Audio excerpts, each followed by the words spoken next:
بسم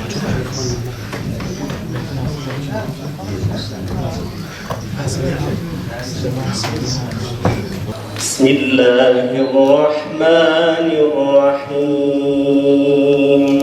إنما إلهكم الله الذي لا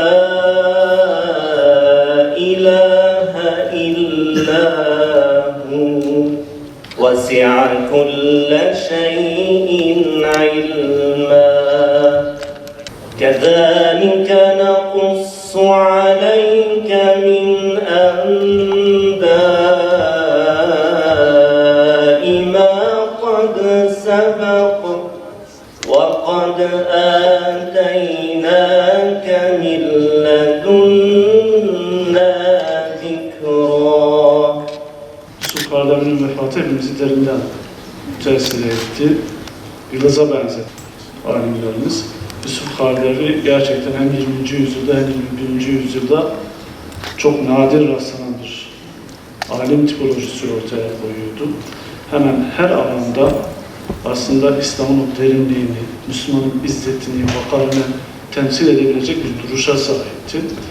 Allah rahmet eylesin. Rabbim onun gibi alimlerin İslam dünyasından tekrar çıkmasını nasip eylesin. Ümmetin başı sağ olsun. Gençlerimizin onu kendine örnek alması ve hem kitaplarını okuması hem hayatını anlayıp incelemesi bakımından ölümü bile bir vasıta olabilir.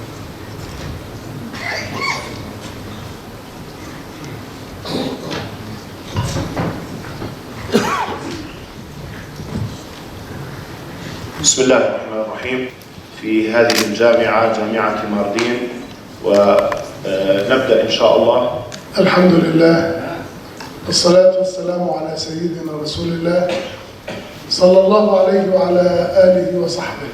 وأيضا من عجائب القدر أن مولانا العلامة الشيخ يوسف القرضاوي ولد في هذا الشهر في 9 من شهر سبتمبر 9/9 عام 1926 ميلادية، وأكمل في هذا الشهر 100 سنة بالتاريخ الهجري، فهو إمام الأمة وهو إمام القرن.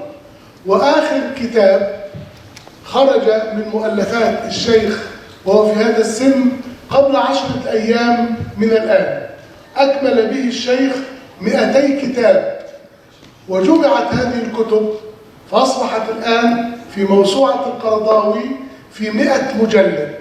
إذن الشيخ عاش 100 سنة وكتب 100 مجلد قبل أن يكون إنترنت، وقبل أن يكون الحاسوب، وقبل أن تكون هيئات البحث والأجهزة المعاونة. وسؤالي لكم وأنتم طلاب العلم، الشيخ القرضاوي كتب 100 مجلد في 100 سنة، كم نحتاج نحن لنقرأ هذه 100؟ هذا الإنتاج الزاخر وهذا العمل الضخم الذي قام به لا يمكن أن يقوم به إنسان إلا إذا كان متفرغا لهذه المهمة. لكن فضيلة الإمام الشيخ يوسف القرضاوي لم يكن باحثا أكاديميا متفرغا، وإنما كان عالما للأمة في كل قضاياها، يجوب العالم شرقا وغربا حتى نقب بالفقيه الطائر.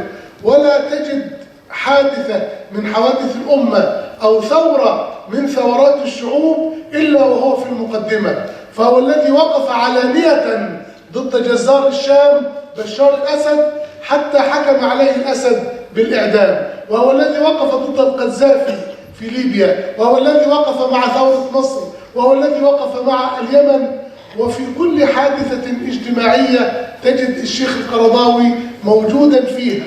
وأكثر ما كان يركز عليه قضية تحرير الأسرى واسترداد المسجد الأقصى. قال له يا مولانا هذه أرض شهادة وهذه أرض مجاهدين. قال له الذين كانوا يصلون معك أولادهم استشهدوا في سبيل الله تبارك وتعالى. لا يشبع من كلام أستاذنا وضيفنا الشيخ سامي الساعدي. بسم الله الرحمن الرحيم. الحمد لله والصلاة والسلام على رسول الله.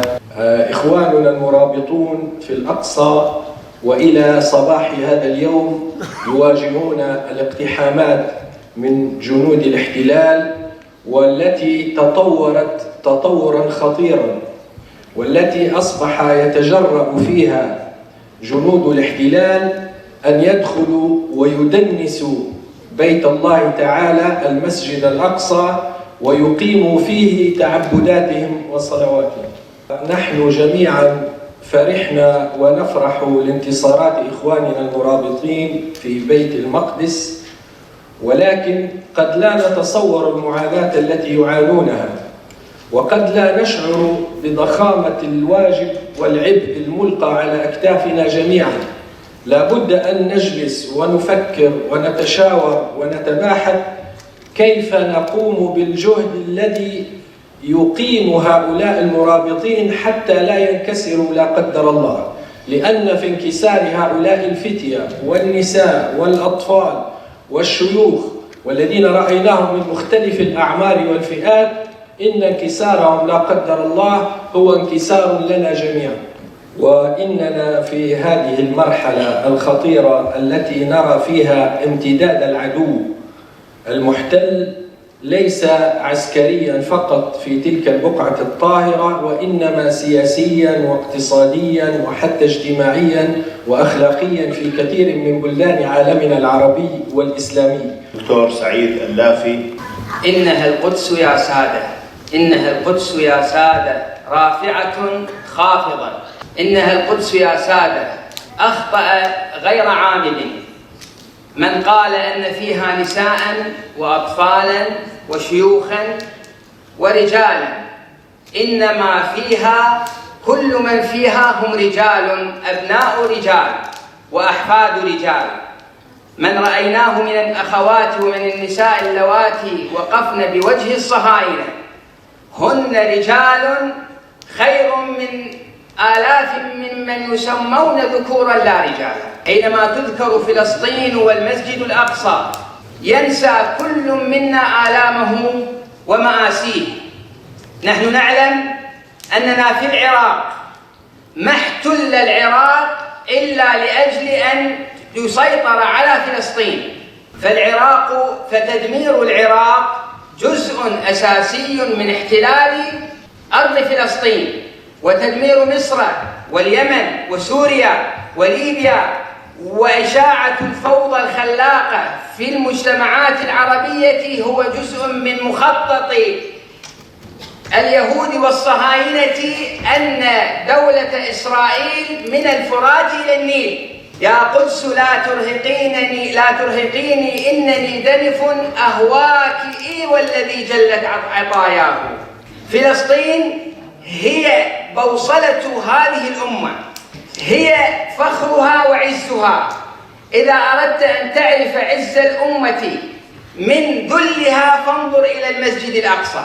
الرحمن الرحيم. الحمد لله وأصلي وأسلم على خير خلق الله.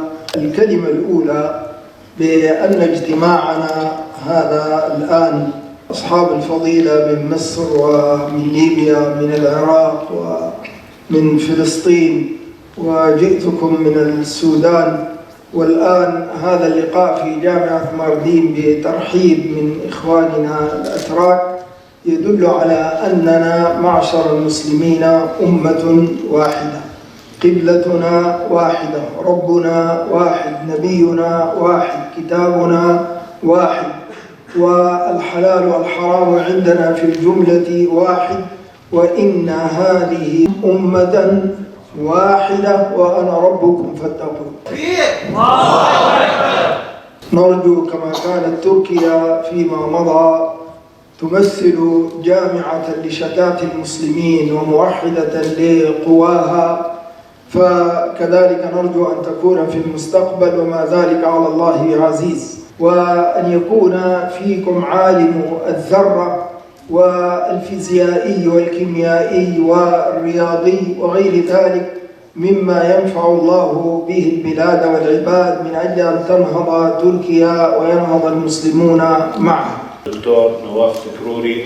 رئيس هيئة علماء فلسطين وأستاذ الفقه الإسلامي، فليتفضل مشكورا مأجورا. بسم الله الرحمن الرحيم. الحمد لله رب العالمين أن هذا الشخص له مؤسسة وعنده قرار، طبعا سيزيد بذلك عمله عن عملكم، ولكن لا يوجد واحد منكم أيها الشباب إلا وله قدرة على العمل الكبير. أنا أريد أن لا أجاملكم، أريد أن أعطي حقائق. يا أبنائي ويا بناتي، اليوم وطبعا كل يوم ولكن اليوم أكثر يقتحم المسجد الأقصى المبارك، وغدا كذلك، ومن هنا إلى 17 من شهر أكتوبر القادم ستكون اقتحامات مكثفة لهذا المسجد الأقصى المبارك، ومراد منها ترسيخ سيادة الكيان الصهيوني على هذه الأرض. يا أبنائي يا بناتي يا إخواني الكرام، أنا أريد أن أسألكم سؤال عملي. الآن لو رن هاتف أحدكم ففتح الهاتف فإذا أمه تقول له جارنا يقتحم بيتنا، جارنا أخوي يعني قد يكون عمي، يقتحم بيتنا يريد أن يأخذ طنجرة منه، لا شيء أكثر، ماذا سيفعل؟ أنا أقول من كان يغضب لاقتحام بيته من عدوه لا من جاره فقط أكثر من غضبه لاقتحام الأقصى عليه أن يراجع إيمانه. أولا أن نتعرف المعرفة بالأقصى. وما هي المعرفة؟ 4 نقاط. المعرفة أولا أن نتعرف على مكانة الأقصى في ديننا وموقعه في عقيدتنا، لا بد أن نتعرف على ذلك، لأن الموضوع عندما لا يكون ذا أهمية في معتقدي لا أعطيه اهتماما كبيرا. وطبعا لن أحدثكم عن مكانته في ديننا لأن هذا يحتاج إلى 5 محاضرات. ثم أن نعرف التاريخ، تاريخ هذا المكان وماذا حصل فيه وماذا تحقق له وماذا فعل الصحابة من أجله وماذا فعل الصالحون على مدار التاريخ من أجله، صلاح الدين والسلطان عبد الحميد وكل هذا أن نتعرف عليه، وأن نتعرف على واقعه، ما الذي يجري له، ما الذي يكاد به، من الذين يقيمون على ثراه، من الذين يدنسونه أراضي خلق الله. باسمكم جميعا نشكر فضيلة الدكتور نواف تكروري رئيس هيئة علماء فلسطين على هذه الكلمة التي وضع لنا فيها خارطة طريق